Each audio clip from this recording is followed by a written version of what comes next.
मानसेरा से खबर है, जहां तूफानी बारिशों का सिलसिला वक्फे से जारी है। मौसम खुशगवार होने से गर्मी की सताए शहरियों के चेहरे खिल उठे। इस्लामाबाद रावलपिंडी में अगले 8-10 घंटों तक मुमकिना बारिश और तेज हवाओं के साथ जालाबारी जारी रहने का इम्कान है।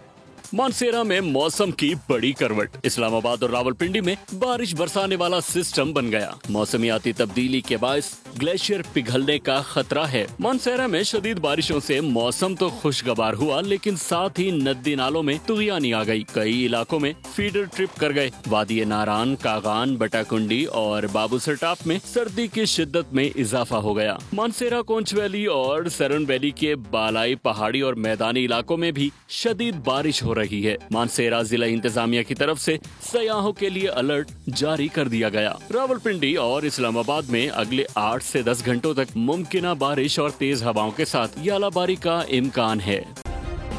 सब्सक्राइब करें और बेल दबाएं ताकि कोई खबर रह न जाए।